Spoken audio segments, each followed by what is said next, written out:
በስመ አብ ወወልድ ወመንፈስ ቅዱስ አሐዱ አምላክ። ክቡር መልአከ እማዊ ቀሲስ ተክለ ሃይማኖት ናይ ደብረ ጽጌ ቅዱስ ሚካኤልን ቅድስት ማርያምን አብያተ ክርስቲያናት አማሓዳሪ፣ ክቡር መጋቢ ሐዲስ መምህር ይትባረክ ናይ ደብረ ጽጌ አብያተ ክርስቲያናት ስብከተ ወንጌል ክፍለ ኃላፊ፣ ከምኡውን ክቡር መምህር ልሳነ ወርቅ፣ ክቡር ወላዲና የነታ ዳንኤል ናይ ቅኔ መምህር፣ ክቡር ወላዲና ከምኡውን መጋቢ ሃይማኖት መምህር ሃይማኖት፣ ጊዜ ለመቆጣብ ኩልኩም አይንተ እግዚአብሔር ካህናት ሊቃውንተ ቤተ ክርስቲያን በማዕረግኩም አባላት ቤት ትምህርት ሰንበት ምእመናን ወምእመናት እግዚአብሔር ዝፈትወኩም ሕፃናት በቅዱስ እግዚአብሔር አምላክና ሰላምታ ደሕና ደውዒልካትኩም ደሕና ደቀኒካትኩም ልዑል እግዚአብሔር አምላክና ቅዱስ ፈቃዱ ኮይኑ ካብ ዝተፈላለየ ቦታ ህሊናና አላዓይሉ ናብዚ ቅዱስ ስፍራ እዚ ስለ ዘምፀና ቃሉ ልክንሰምዕ እውን እግዚአብሔር ስለ ዝፈቀደ ና እግዚአብሔር ስም ዝኸበረ ይተመስገነ ይኹን። ከም ፈቃድ አምላክ ሎማዓንቲ ንመሃሮ ሃይለ ቃል ኣብ መጽሐፈ ምሳሌ ምዕራፍ 16 ቁጽሪ 22 ለሎ ሃይለ ቃል ከምዚ ይብል፣ ነቃ ህይወት ህሊና ሰናይት ለእለ አጥረይዋ። ምሳሌ 16 ቁጽሪ 22 ነቃ ህይወት ህሊና ሰናይት ለእለ አጥረይዋ። ሰናይ ህሊና ንዘጥረይዋ ወይ ድማ ንዝሓዝዋ ፍልፍል ህይወት እያ። ኩላትና እዛ ርእሲ እዚኣ ሓቢርና ክንብላ ይደሊ። ሰናይ ህሊና ንዘጥረይዋ ፍልፍል ህይወት እያ። ሰናይ ዝኾነ ህሊና አምላክና እግዚአብሔር ለኩላትና ይዓድለና። እዚ ሃይለ ቃል እዚ ልሕድሕድ ሰብ ብተፈጥሮ ዝተዓደለ ጸጋ ኮይኑ ነገር ግን ብሕማቅ ስነ ምግባር ናይ ደቂ ሰባት ህሊና ይበላሾ። ብተፈጥሮ ተዓዲሎሞ ተዊዎሞ ኣለሃለዩ ብሓጢአት ምክንያት ስለ ዝውሰዶም ሰናይ ህሊና ንዝሓዝዋ ወይ ድማ ንዘጥረይዋ ፍልፍል ህይወት እያ ይብለና ኣሎ መጽሐፈ ምሳሌ። ታይ የረድእ እዚ ሃይለ ቃል እዚ ለአና ታይ ዓይነት ህሊና እዩ ተዋሂቡና? ሰናይ ህሊና ለይተዋሃበኸን ይህድዩ እግዚአብሔር ብጥንተ ፍጥረት ኩላትና ትንፍጠር ተለና ካብ አዳም ሔዋን ጀሚሩ እስካብ ምጽአት ዘሎ ወለዶ እግዚአብሔር ሰናይ ህሊና ይዕድል እዩ። ነገር ግን ትሰናይ ህሊና እግዚአብሔር ዝዓደለና በአግባቡ ተዘይተጠቂምናሉ ናይ ጸጋ ዝኾነ ነገር ሁሉ ስለ ዝውሰድ ክፉእ ህሊና ዝሓዙ ክፉእ ሓሳብ ዘሸነፎም ብክፉእ ህሊና ዝመላለሱ ኣብ ዓለምና ውሕዳት ይኾኑ። ስለዚ እዙይ ልምፍላይ እዩ ንዘጥረይዋ ንዝሓዝዋ ፍልፍል ህይወት እያ ልብል ኣሎ። ህይወት ማለት እውን እንቅስቃሴ ይኾነ ህይወት ብክልተ ትርጉም እዩ ዝረአ። ሓደ ህይወት ንብሎ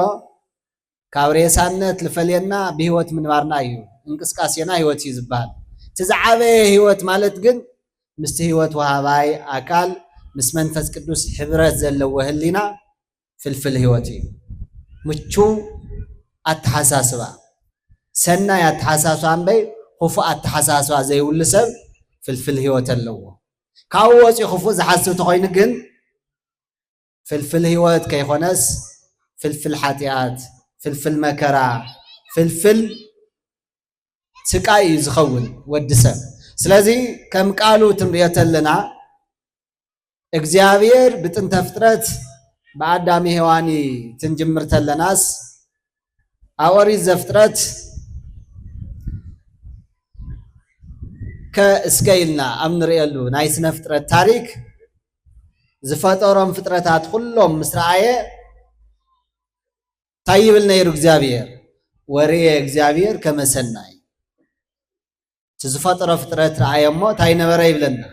ሰናይ ነይሩ ክፉእ ዝበሃል ፍጥረት እግዚአብሔር ኣይፈጠረ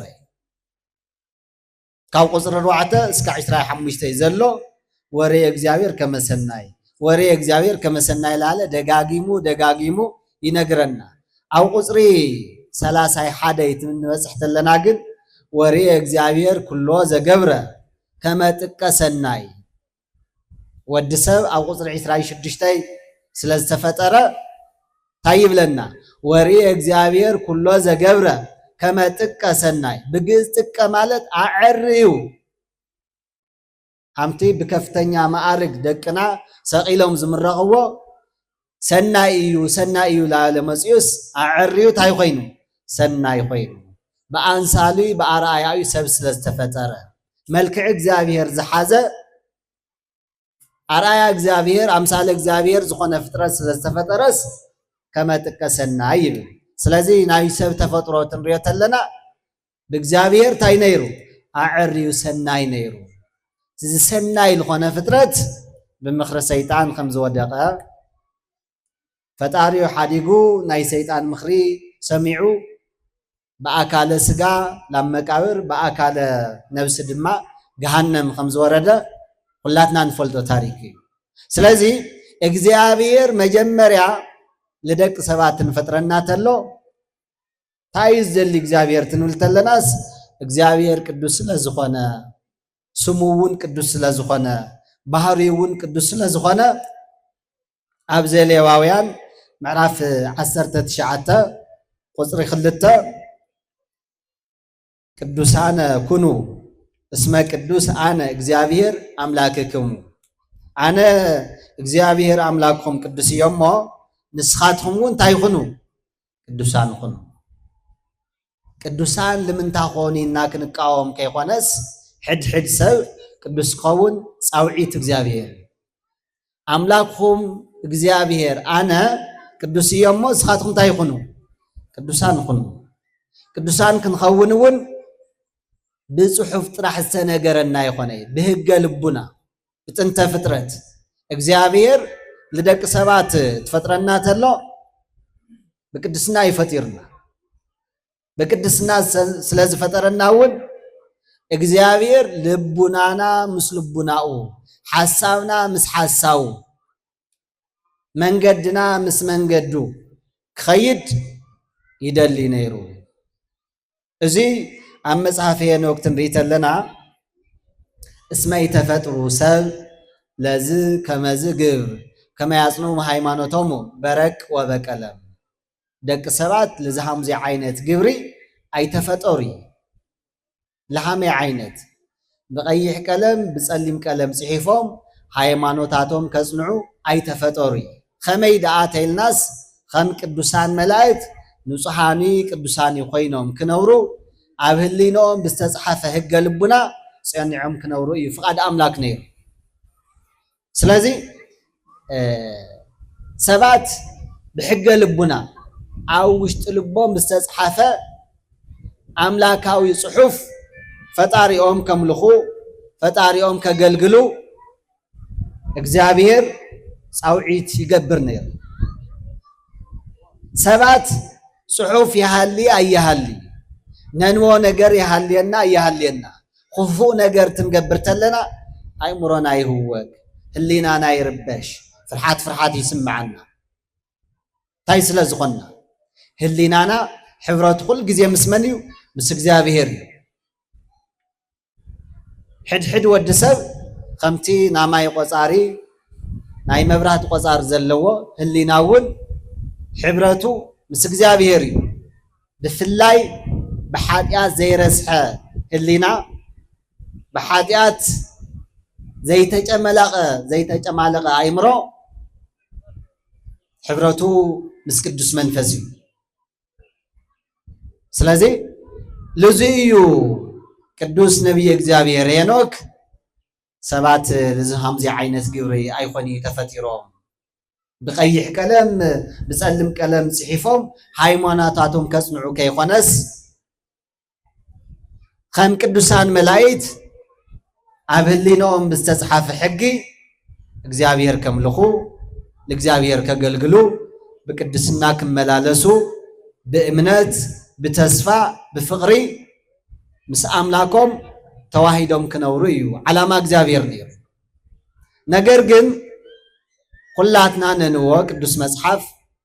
ካብ ዘመነ ሄኖክ ጀሚሩ በብግዚያው ተጻፈ ለምንታይ ተጽሒፉ ትንብልተለና ድማ ወዘ ተጽፈሰ እምድረ ተአድወተ ሕግ ውእቱ ተጽሑፍ ዝመጸ ሕጊ ካብ ምትሓስ ሓቂ ድዩ ናማን እናበሉ ደቂ ሰባት ችላ መባል ምስ ጀመርዎ ለተአምላካዊ ሕጊ መርትዖ አድሊ አነ البعلة خمس الرأيني نحنا خلاتنا لو قطر وصلنا قدامات ترينا أبيات كريستيانات تريناس أو قطر لله بيت كريستيان وارديا يبلاي لمن تاي مسلكم نينا دينا بحدا أو قطر زلا بيت كريستيان وارديا يبلاي لمن تاي وارديا يبلا نور أي سرقي تويلس كله نبيت كريستيان نجر أي سرقي سلازي حدا وارديا لبهال يبلا حدا جبز قالله كاوز أجن عتقز حزة ملشة عمتو كتمان جورا لنا شدشت ملشة عسرت ملشة حلا وبيتكسيان يقبر لمن تاي سبعة كلهم بيتكسيان كتسرق أبهلينهم زد حساس رازي يلي سنة يلي ناس لزلوا أفت محرسة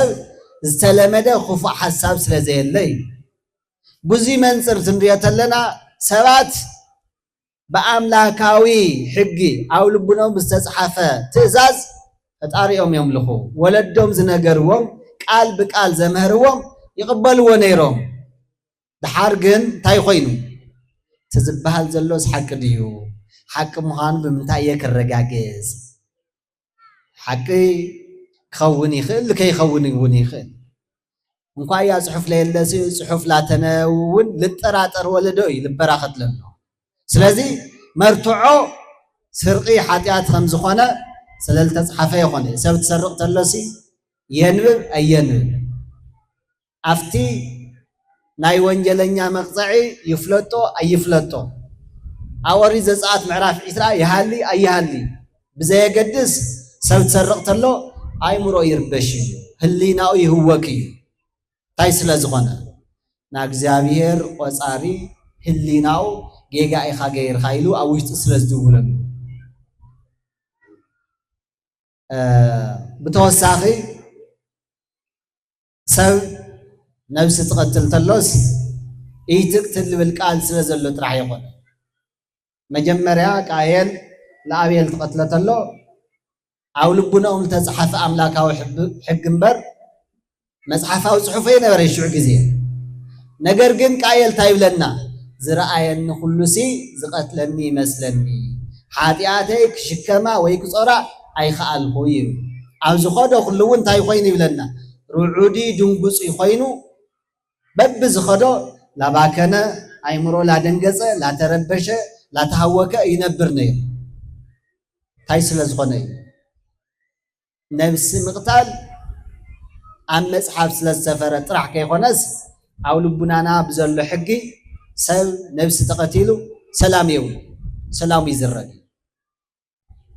سنة اللي نالبال نفس مسقتل غا يلي توق تربش تجنق الراس تسل لزيو لتا سنة اللي نازت ريوا فلفل هوتيا زول النازل كاوزي السلعلة بهج لبنا سبات እግዚአብሔር ከነምልኾ በብግዚያው እግዚአብሔር ይጽውዕ ነይሩ አምላክና እግዚአብሔር ናይ ልብና አምላክ ስለዝኾነ ታይ ክንወ ይደሊ ልብናና ክንወ ይደሊ ከዝም ኣብ መጽሐፈ ምሳሌ ታይ ይብለና ምዕራፍ 23 ቁጽሪ 26 ወደይ ይብልሞ ታይ ኻበኒ ይብል ልብኻ ሃበኒ ናልብና ኻክ ተዋግዖ ናልብና ኻ ምስአን ከቢድ ኪሳራ እዩ ኣብዚ ግዜ እዚ ሓደ ጸገምና ታዩ ተትይሉስ መማኽርቲ ልብና ኻ ዝኾነ ሰብ ካብ ልቢ ልትፈትዎ እሱውን ካብ ልቢ ልፈትወካ ሰብ ምናልባት ውሕዳት ሰባት ክል ይኹኑ ኣብዚ ሓተር ኢና ግን ናልብኻ ክተዋግዕስ ናልብኻ ሰብ እኒሄዶ بتعمي الوحد لنا كتسمعهم بي كسمعك على يدلي سب وحدي خني كتواقع خيدخا حدو امك تواقع تمر خيدخا كحد حدا جزء تمير غلط مسؤول جزء متن لي يقولوا زرع عليك بكنتي سلازي እግዚአብሔር لدك سوات لخلاتنا طيب لنا الله لبناكم هاوني قالي لبناخي هابني ودي لبناخ هابني ناي لب املاك سلازخونه እግዚአብሔር ካው ልቡ ስለዝፈትወና ንሕና ታይ ክንወይደሊ ልቡናና ክንወይደሊ ልብና ተይውናዮ ከምንታ ክናገረና አይደል ካው ልቡ እግዚአብሔር ለአና ክናገረና አይደል አዴታት አውዚን ይኸም አቦታት አውዚን ይኸም መናሰይ አሕዋትና አው ቅድሜና ንይኸም ብጣዕሚ ካው ልበይ ልፈትዎ ሃም ልበይ ልኾነ ሰብ እንይሆዶ ኢልኹምሲ ልውዓልኹም ራእዩ ብጣዕሚ ካብ ልቡና ካልትፈትዎ ነበረውን ላጠለመካ ላታለለካ ከምቲ ስኻ ትፈትዎ ከይኾነ ስኻሊእ ኮይኑ ትረኽቦ ብዙ ህሊናና ይዕንቀፍ ወይ ድማ እሱ ላፈተየና ለሃለ ንሕና ኣብ መስመርና ንስኣን ሰባት ንኸውን እሱ ይጉዳእ እግዚአብሔር እውን ካብ ልቡ ክፈትየና ልብኹም ሃውኒ ላለሃለ የሲ ናልቡ ልኾነ ሰብ ተሳኢኑ ካብ ማእዙዩ ናልቡ ልኾነ ሰብ ተሳእነተይልናኮ ካብ ኣዳም ሔዋን እኮ እያ ትጅምር እግዚአብሔር ካብ ልቢ እዩ ተናጊርዎ ንይምሰል የኾነ أو أوريز زفترات معرف خلته قصر 17 إصبلس هلونا فتارن ناي تجزأ عينت منفذ زلوم دك ساعات تعزز عينتن تم ملاخت يانيرا من الوقت بزي فلطو إصبلس بلعم كي قدوغن إجابير تايلوه أي تولعو زبل قال كابل بتناقيروه كاب أف آية خوني ليمسال يخوني كاو لبي إصبلس تبلعم كاو إجابير حدنت خمز فلايو إجابير سلزفلت أو جنة زل زاف كله بلعو حماقي صبوي كابل تفل الزاف كنت هاي تكبر ملوس اللي بحاجة كلاتنا ون دقاقي من أنتركو تاريخ سلزقون حماقي صبوون كابل تفل الزاف كنت هاي تكبر هاي تولعو هاي سلزقون أيو كاو لبو سلزفتوهم سلزحالي اللهم هاي خزقو إجابير حم أكاليبل ما أزنا جيرنا أي فلتنا يكو مجم شفتنيا تاتينا هم يكبال نيرو ما قد أي مخانو ما أزفلتنا قد أيو كي قد أكم ساي تولعو وداي ولدنا لمخنياتنا مخنيات كنسن إجابير عقديمو تملد لي نقرات ينقرنا دحريو مبلع لي مبلع ناتي سمعاي ناتي تزاز تقبلاي قدأي سلازي أدامي هواني إجابير كاو لبو تفوتوهم تلو إجابير كاو لبو تناقرهم تلو ساتهم كاو لبو تقبيل أمو لأنا يتقمنا أيلهم بلبهم تمخري تقباراو غيرهم مودو ناي حدا حشاوي ناي حشة أبو زخونة سيطان أكو موت زت موتو الله تريئيو هو أوكسوتا موت يتموتي إصابة لسبليعهم خم فتاري خالي فترة فتيرهم كي تدعقوا إجابير سلسجايو مبلع لمن قدي يفلت مبلع سي بمبلع مخنيات من لموت الليل أرديوهم خزت كابل بك في الطول الفتاري تاي خوينهم تتراتي رمو جزيو اسكع زقلصو حشاوي حق انياز مسللو حق انياد ما حساوز مسلل جزينيو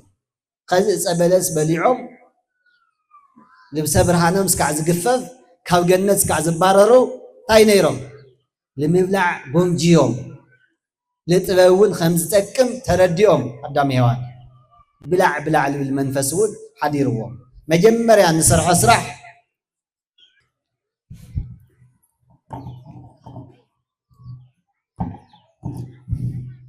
الشيء جزيو اسكع زقلصو حقنياتات تم حساو تزرعي الجزء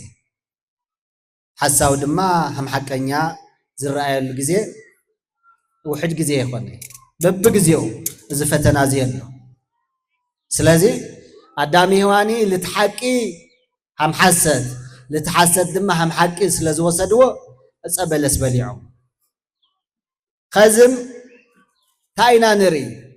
እግዚአብሔር ናይ ልቡ ዝኾነ ሰብ ከምዝ ሰኣነ እንኳን እግዚአብሔር ሲ ንሕና በዓምና እኳ የጋላ ፈጽምናለስ ካብ ልብኻ ላዋጋዕኻዮ ካብ ልብኻ ሓቂ ላተናገርካዮ አይ ትትብሎ ለለኻ ሓቂ ደ ይኾን ሕሸት ከይኾን ደይተይልካ ንቅየም ደይ ንቅየም ሓቀኛታት ማለት ሓሳዊ ያው ኣይቅየም ኣመሉ ስለዝኾነ ይቃለል ይዋረድ ይላመደ እዩ ለማ አንተ ሓሺ ጽባሕ ክደግም ሳይሓፍሪ ኣነ እንዳፋቶም ይልጨንኸን ተዋሪዶም ለሃለይሲ ውርዴት ይመስሎም ሓቀኛ ሰብ ግን ንሽተን ተጣንቂፍለ ቅር ይሉሎ ካብ ህሊና ካብ ልብ ስለዝኾነ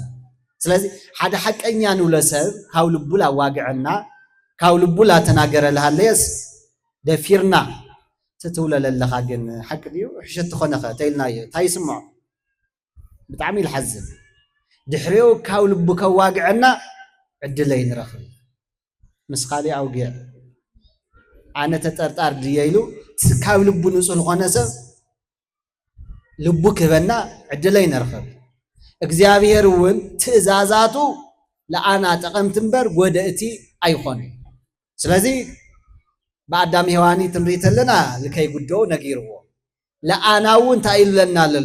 ኦሪት ዘሌዋውያን ቀጥታ ለኣና ይምልኸት ኣምላኩም ኣነ እግዚአብሔር እንታይ እየ ቅዱስ እየ እሞ ንስኻትኩም እንታይ ይኹኑ ቅዱሳን ኩኑ ቅዱሳን ክንኸውን እንታይ ተገይርና ኢና ኣብ መዝሙረ ዳዊት መዝሙር 118 ኣሌፍ ማለት እዩ ቁፅሪ 9 በምንት ያረት ወሬዛ ፍኖቶ በአጪበ ነቢብከ መንእሰይ መንገዱ መንፈሳዊ ጉዕዞ ጽቡቕ ኣተሓሳስባው ከቕንዕ ተኾይኑሲ እንታይ ተገይሩ እዩ ኢሉ ቅዱስ ዳዊት ይጥይር መንፈስ ቅዱስ ትምልሰሉ ተሎ ድማ እንታይ ይብል በአጪበ ነቢብከ ሕግኻ ብምሕላው ና እግዚአብሔር ሕግ ብምሕላው መንእሰይ እንታይ ይገብር መንገዱ ቅኑዕ ይኸውን لقرب ديو بكنت للوا ويستلي قربة حشاو ديو لباكن حقنيا سراق ديو أيمرو لهوك الحق النبرسب زمتنيا سب ديو جنزوي هيوتي أمنزرا لا تفعل لباكن ويست تبحان تسأنع النبر أو جنبار فتو تطرح كي خناس بدحريتون أو سألوت كي ترفع تسمع النزل لو حق كويس الله لبهال سمن ديو تزاز እግዚአብሔር زخبر هم فقاد أملاك زملالس من قد እግዚአብሔር ببجزيو زحلي سب تايخون من قد قنعتيه خزم عم مصحف بمثاليه تايلنا قنعتل تمثل من قد النها ፍጻሜ አግንታያ ናይሞት መንገድ እያ ምናልባት ሰባት ገውርዎት ለው ተደፋፊዮም ትንሓጢያ ስራሕቲ ቅንዕኩ መስሎም ይኽእል ፍጻሜው ግን እንታይ እዩ ሞት እዩ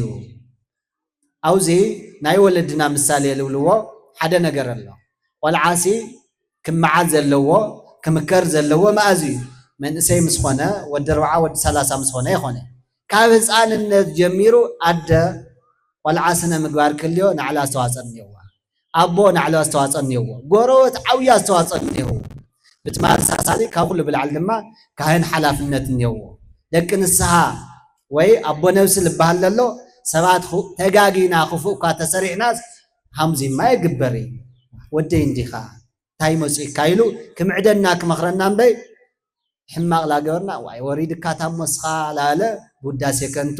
ብለይ ንጸድቕ ላታለለና ክነብር ግቡእ ይኾን ካብ ኢልምታል ተልዓለ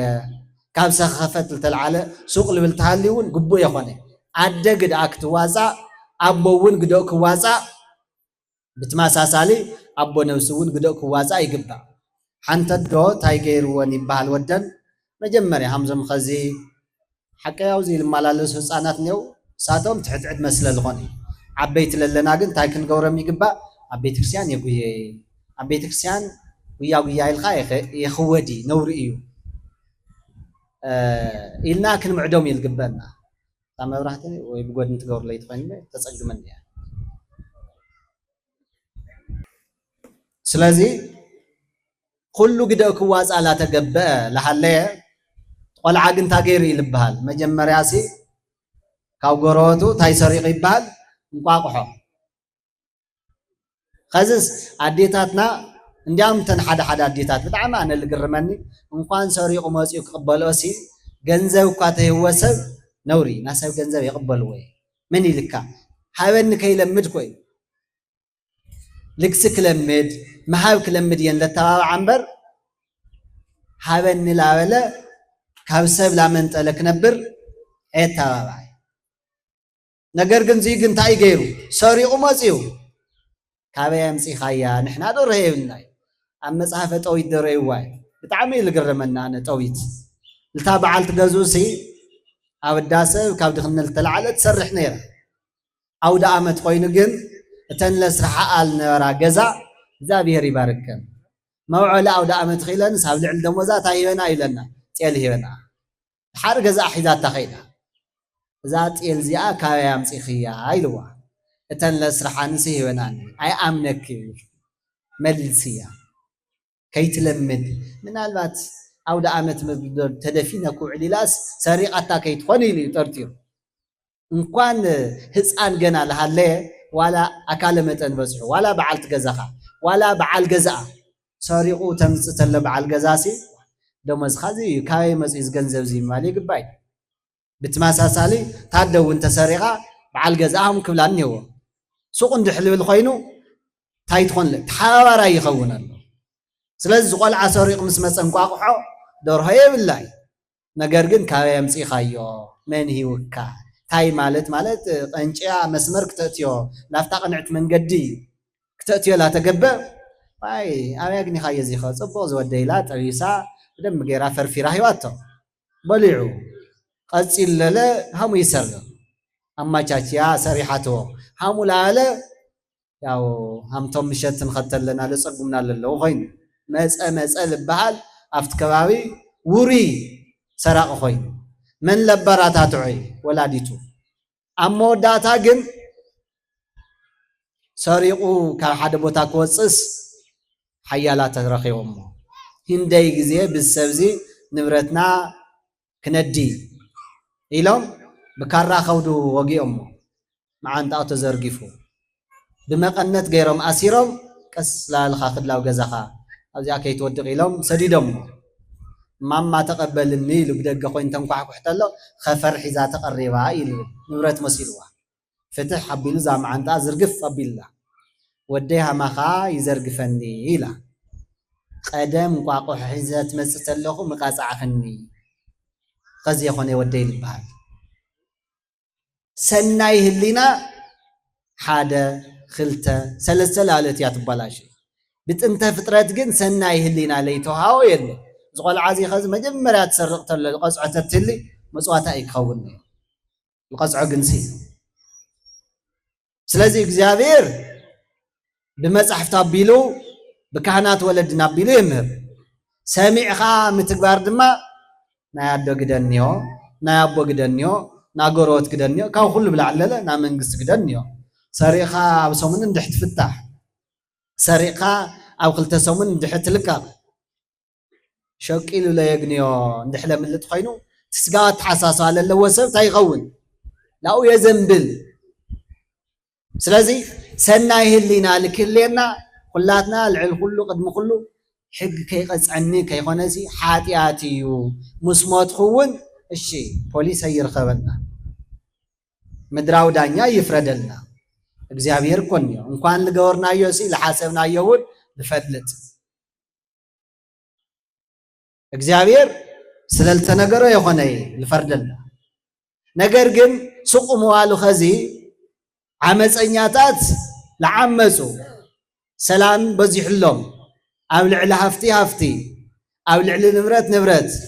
ህይወቶም ልተስተኻኸለ ኮይኑ ትረአይ ተሎ ቅዱስ ዳዊት ሳይብለና እስመ ቀናይኩ ላኢላሃ ጣዓን ሰላሞሙ ርእየ ለኣማጽያን ብስጋ ትርእዮ ተለኻ ዓመፀኛ ሓሊፉሉ ሌባ ሃፍታም ኮይኑ ትርኢ ተለኻ ይሕዝን እዩ የቕንእ ለዩ ብስጋ እየሉለ ኣሎ ነገር ግን ቅዱስ ዳዊት ሃሙ ኢሉ ስቕ የለ ኢትቅና ላኢለ እኩያን ወይ ላኢለ ገበርተ ኣመፃ እስመ ከመሳይር ፍጡነ የብሱ ወከመ ሃመል ማልሃም ፍጡነ ይወድቁ ኣብ ልዕሊ ክፉኣሲ ኣይትቕና ንምንታይ خمتي أورح مسكرم لرأنا يعمبا ويسعري تايخنو فتينهم يوم تلل وطغو نيرم يوم لبهالو تمالي مسألة لبهال نرسكو خزي اللي تمالي من هماخا تبهيلو بقلوتو بمجرار لفرح النار هم يقصل مالتي خونه أملاكاو حق زبلنا قنتايو كافتن حقي تاينا إلنا للنا عم مزمر 118 قدرت شعتس من سيسي من قدو بمنتاي لقنع إلنا باجي بنوي بك حق خاب محلاو حق تنولت لنا تناي أوريت أسرت قالات أي تسعري خزي قلقل سدستك على توانجل خزي قلقل سو ناسو جنزب أول من الجزية دخل على خام مسوات من أسيات خينهم لبيت كريستيان مسوات محل مقلقال أو يتسقاي بزي يوم من أسيات من قدم لغنو أفتن دبر زيت ويتانا من حانيتنا يس كرسوس لسألك عنك شلم لهات عنك فرد تمسطلو خمس فرد غيرو لطيغنا من قس أملاك نورس تأمي وليعكم ندو لولكالل لتأمي سبي حزننا دو حد يكو انقوان كبسي ولا كو إلي يسمعو حد يدما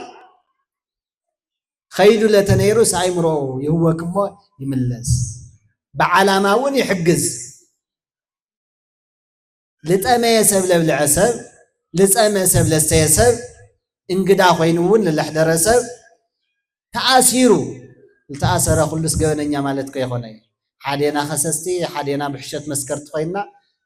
دانيا مالت نبي كيفون حدا يخسس حدا حشي مسكر يفرد له تل تفرد له خلص دانيا جيجينيا يخسل له بقى جبننيا أي مالت يخون أيها الحماق أيودقها بحامزي ملك أسرينيا تاتون وحس خوينهم زفتحو سوت حممت اللون خيدهم لسنعنعو حاميمو زي حوية اللي عايزها وكان تناتخا قال لي الحمامسي كاوزي زخف حمام زحمم مسول زدحان الليلم لبراتاتعو من قص أملاك يورسو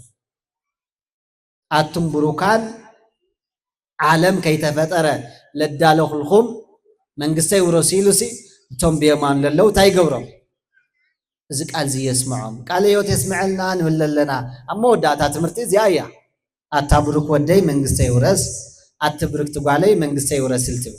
تايل قوري يوم قنزيوم سنة مقبارهم تسنى يهلينهم زت ريوا زحزوا بعاون ستقموا خزي بمنافقان زلعال أو زي تفرت غيرنا كنستوعب الزليو دحنات قصوتاوي بقيت أبي يذكر كريستوس تأمين خاسي سنة يسرح يتسرح بزي قدس دحين خاي بهاد هايمانوت لأما ألباتي مقبار سنة موتيتي أماني يزبل هايمانوت اللي نلول سنة يقبر انتحزي هالي وتايو ريسا مالتي هايمانوت بزي سناي مقبار سناي مقبارون بزي هايمانوت منقص أملاك كورس يخل أو نجار مسعاتون خمس فرد غيرو أقمت ومل كريستوس توم سناي سرحتيو سب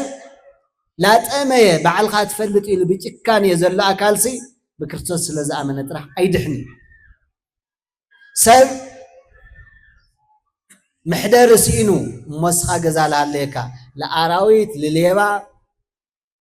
لمجبر تخينو حتى تا يسبز بكريستوس أمين خاي خامو ولا أنقدر يتقبل سجم يولي ولا كريستوس يوم حققات نولم لنا مسجزينا ميز يوم ترح مالت أي خناي سلازي أملاكنا جزائر تابت فترة لحبلنا سنة يهلينا كل جزء حزنا ياك النبريدن كل جزء هو بتعمي بالجر ملكع أو يستخينا تدور حاتيات تنسرحت لنا تجاجي خاتبين ذا كله نفسي فرها أفت مسافة كده للوسي ذا كله نفسي فرها نفس كله تفرحه نفس كله تمسجنه إلهم كانت ولدنا يمسجن ذا كله نفسي فرها مالتي تنولت لنا سي سراء قال وعلوسي سارق اسكع الوزع لفرحة جزا تكباب لتراتر تخينو هاي قبر مسيكو أوسألنا لا ليسن لتحماس راح كوي لما عنتي بقى لما عنتم لي تصدقي ما يسرقي ወይ ደግም ሀምዝ የገብሪ ኢሉ ይጭና እዚ ጭንቀት ለወለዶ ፍርሕ ለወለዶ ጸሎቲ ከም ሰባት ግን ብታ ጥንተ ፍጥረት ተዋሃብናያ ሕድሕድና ሰላይ ህሊና ስለለሃበና እግዚአብሔር ከም ቅዱሳን መላእክት ብንጽህናይ ብቅድስናይ ለታሰናይ ህሊና አኽቢርና ክንሕዛ እዩቲ ናለም ማዓንቲ ትምርትና አስተውዕልና ክንሕዘለለና ማለት እዩ ኻሊ ትምሪተለና ቅዱሳን ወለድና ናይ ቅድስና ተምሳሌት ናይ ቅድስናና አብነት እዩ አብ ራእየ ዮሐንስ ይቅርታ አብ ዕብራውያን ምዕራፍ 13 ቁጽሪ 7 ታይልብል ቃል ንረክብ ተዘከሩ መኳንንቲክሙ ዘነገሩኩም ቃል እግዚአብሔር ወእንዘ ትሬዩ ሰናየ ገዘሙ ተመሰሉ በሃይማኖቶም ና እግዚአብሔር ቃል ዝነገርኩም መምህራንኩም ሕሰብዎም ናይ ምግባራቶም ፍሬ እናተመልከትኩም በሃይማኖቶም ታይኹኑ ምሰልዎም ኩሉ ለሃለዮም ኩሉ ሓዲጎም ወፅዮም ሃምሰብ ክነብሩ ላኸኣሉ ስለ ክርስቶስ ክብሉ ኩሉ ሓዲጎም ቅዱስ ጳውሎስ ልሕብረልና ለሎ አርአያና ክኾኑ ሞዴላትና ክኾኑ ብዙይ ሞዴላትና ክንገብሮም አርአያና ክንገብሮም ድማ ታዩ ራእይ ልብለና ለሎ ወእንዘ ትሬዩ ሰናየ ገዞም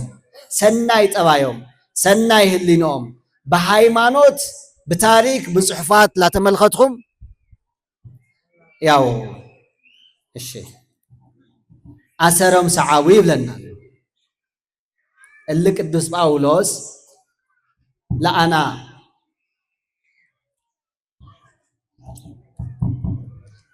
ልጽውዑና አነ ለክርስቶስ ከምዝ መስሎስ እስኻትሁሙን ለመንሰሉ ይብለና ቅዱስ ጳውሎስ ላይ ምሰሉ ቅዱስ ጳውሎስ ምሁረ ኦሪት እዩ ቅዱስ ጳውሎስ ፈሪሳዊ እዩ ቅዱስ ጳውሎስ ለሕገ ኦሪት ቀናእ ነይሩ ነገር ግን ክርስቶስ ብርሃን ኮይኑ አብ ደማስቆ ካብ ዘተገለጸሉ መዓልቲ ጀሚሩ ታይገብር ለክርስቶስ እስካዕ ብሞት እዩ መስኪሩ ሃምዚ ዓይነት ሰባት እዮም ናይ ክርስቶስ ልቢ ረኺቦም ልበሃል ንሕናሲ ናይ ክርስቶስ መኻፍልቲ ምስጢሩ ኢና በማለት ቅዱስ ጳውሎስ ለለዎ ፍቅሪ ይገልጽ ካብ እግዚአብሔር ፍቅሪ ዝፈልየኒ መን እዩ ትብል ተለውን ሞት ድዩ ስደት ድዩ ጥሜት ድዩ መከራ ድዩ ላለስ ቶም በሃይማኖት ምክንያት ልመፁ ኣብ ዓለም ዘለው ፈተናታት ኩሎም ይገልጾም ነገር ግን እዚኦም ኩሎም ትሕቲ ክርስቶስ እምበይ ልዕሊ ክርስቶስ ይኾን ምናልባት ለለናየ ጊዜ ጥሜት ልበዝሐሉ ስእነት ስራሕ ልተባራኸተሉ ብዙሕ መንእሰይ ላብ ስደት ልጓየሉ ጊዜ እዩ ቅድሚ ኩሉ ልዕሊ ኩሉ ግን ህሊና ኩሸት ይውል ኣብዚ ሃለና ንሃሉ ኣብዚ ኸድና ንኽድ ድሕሪ ሞት ህይወት እኒሆ ልብል ሰናይ ህሊና የትም ጊዜ ክንሓድጎ ይብል ቅዱስ ጳውሎስ ለክርስቶስ እስካዕ ሞት እዩ አገልግልዎ እስካዕ ሞት እዩ ፍቅር ገሊጹ ሞት እኳ ተመፀስ ለፍርሖ ከም ዘይኮነ እመኒ ሞትነ ለእግዚአብሔር ንመውት ወእመኒ ሃዮነ ለእግዚአብሔር ንሃዩ ምንባሩ ናይ ቅዱስ ጳውሎስ ምንባር ለዋዕሉ ከይኮነስ ለክርስቶስ እዩ ሰናይ ህሊና ስለለላቶ አነ ተገልገልኹ አነ ወንጀል ተሰበክኹ ለባዕለይ ጸጋ እግዚአብሔር ክበዝሐኒ ኢለይ ክርስቶስ ጎይታይ ግን ለአይ ለዓለመይ ክብል ቤዛ ኩሉ ኮይኑ ሞይቱ ስለዚ አነስ ተሃለኹውን ለእግዚአብሔር እየ ተመትኹውን ለመን እየ ለእግዚአብሔር እየ ቅዱሳን ለዋዕለመ ይነውሪ ታይ ስለልኾኑ ሰናይ ህሊና ስለለለዎ ስለ ደቁ ልነብር ሰብ ኮንዮ አይ አነስ ታሞ ማእኸለኒ እዞም ቆልዑ እዚኦም ኸ አነስ ዋላ ምኸድኳ እዞም ደቀይ ኸ ልብላ ልብሉ ካብ ባዕሎም ብላዕሊ ደቆም ለብልፁ ካብ ባዕሎም ብላዕሊ በዓልቲ ገዝኦም ለቐድሙ ትብል ተለኹ ቅድሚ ኣይግበረኒ ልብሉ ካብ ባዕሎም ብላዕሊ ሰቦም ልፈትዩ ሰናይ ህሊና ለለዎም ኣለው እሳቶም ሞዴላትና እዮም ወእንዘ ትሬዩ ሰናየ ገዞም ሰናይ ገዝ ማለት ኮ ሰናይ ህሊና ኮ እዩ ሰናይ ጠባይ እዩ ሰናይ አተሓሳስባ እዩ ቅዱሳን ከምኡ እዮም ንሕና እውን ደቂ ቅዱሳን ኢና ኣሰሮም ክንስዕብ እዚህ ሃይማኖት እዚ አልጋ በአልጋ ይመጽእ ብፍላይ ዘመነ ሰማዕታት ኢልና ካብ ቀዳማይ 100 ክፍለ ዘመን እስካዕ 300 ክፍለ ዘመን ዝነበረ ግዜ ተሪናዮ መዓልቲ መዓልቲ በሃይማኖቶም ምክንያት ሰማዕታት ደሞም ለፍሱሉ ግዜ እዩ መዓልቲ መዓልቲ ሰማዕታት መስዋዕት ዝኸፍሉሉ ግዜ ነይሩ ነገር ግን ፈጣሪኦም ላንጸርጸሩ ሰናይ ህሊኖም بعالم تحسباسوا لا تجوا إيرانا زي أبا إفريم أو داسي مريم تقول سوت اللو تايو أمان مننو سمايت تأما لزعلان وكأو دموم بنت زاوية وتأجسوا موت مريرا بنت منجس سمايات بحكي سماعات